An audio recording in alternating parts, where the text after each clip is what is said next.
নমস্কাৰ, মই অশ্বিনী কছাৰী আৰু আপোনালোকে চাই আছে সোণোৱাল মিক্সাৰ। আজি মই এটা গুৰুত্বপূৰ্ণ বিষয়ৰ ওপৰত মোৰ নিজা মতামত আগবঢ়াব বিচাৰিছোঁ। হয়তো আপোনালোকে মোৰ মতে নাভাবিবও পাৰে, কিন্তু মই যিটো কথা ক'ব বিচাৰিছোঁ সেইটো গুৰুত্বপূৰ্ণ বিষয় আৰু সেই কথাটোত চিন্তা কৰিবলগীয়া। মুকলি সভাবিলাক যে হয় আৰু সেই মুকলি সভাবিলাকত কমেও 10-15গৰাকী বিশিষ্ট ব্যক্তি মঞ্চখনত বহি থাকে আৰু প্ৰতিজন ব্যক্তিয়ে ভাষণ প্ৰদান কৰে আৰু এজন ব্যক্তিয়ে সম্বোধন জনায় অন্য ব্যক্তিসকলক, অৰ্থাৎ মঞ্চত বহি থকা ব্যক্তিসকলক। যিজনে ভাষণ প্ৰদান কৰিব সেইজন ব্যক্তিয়ে অন্য সকলকো সম্বোধন জনায়। এতিয়া মই ক'ব বিচৰা কথাটো হৈছে তাতে আপোনালোকে চাবচোন, কথাটো লক্ষ্য কৰিব। যেতিয়া এজন ব্যক্তিয়ে সম্বোধন জনাওঁতে মিনিমাম 3 পৰা 5 মিনিট ল'ব পাৰে। 15জন ব্যক্তিক সম্বোধন কৰোঁতে 5 মিনিট ল'ব পাৰে।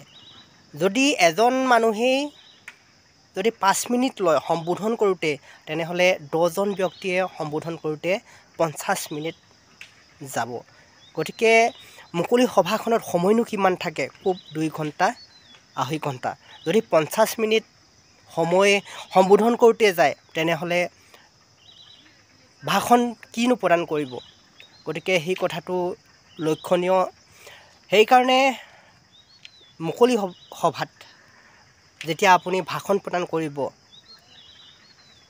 অন্ততঃ সম্বোধনটো চুটিকৈ থ'লে ভাল, তেতিয়াহে বেছি কথা ক'ব পাৰে।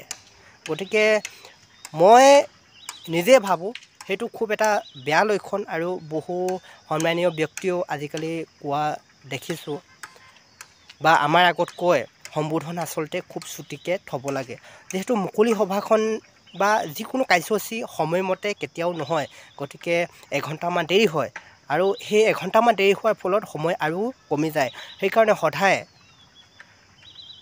মুকলি সভাত ভাষণ প্ৰদানৰ আগত যি সম্বোধন কৰা হয়, সেই সম্বোধন কৰাৰ আগতে এই কথাটো গুৰুত্ব দিব লাগে, যাতে মই কেনেকৈ সময় বচাওঁ। সেইকাৰণে সম্বোধন জনাওঁতে সদায় গোটেইখিনিক সম্বোধন নকৰিলেও হয়, যিহেতু প্ৰথমেই ঘোষিকাগৰাকীয়ে বা ঘোষকজনে চিনাকি কৰাই দিয়ে মঞ্চত যিসকল ব্যক্তি থাকে। গতিকে আকৌ এবাৰ সম্বোধন জনোৱাটো জৰুৰী নহয়। গতিকে তেনেকুৱা কৰিলে কি হয়, সময়ো বাচে আৰু মুকলি সভাখনত আৰু 2জন মানে ব্যক্তিয়ে কথা ক'বও পাৰে। গতিকে সেই কথাটো খুব লক্ষণীয়। গতিকে অনুৰোধ কৰিছোঁ আপোনালোকক, যিসকলে এনেকুৱা সভাবিলাকত অংশগ্ৰহণ কৰে, সদায় ভাষণ প্ৰদান কৰাৰ আগত সম্বোধন কৰোঁতে এই সময় বচাবলৈ চাব।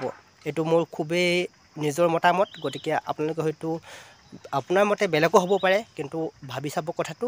আৰু এইখিনি কথাই ক'লোঁ, আজিলৈ সামৰিছোঁ আৰু কিনো ক'ম। Bye bye.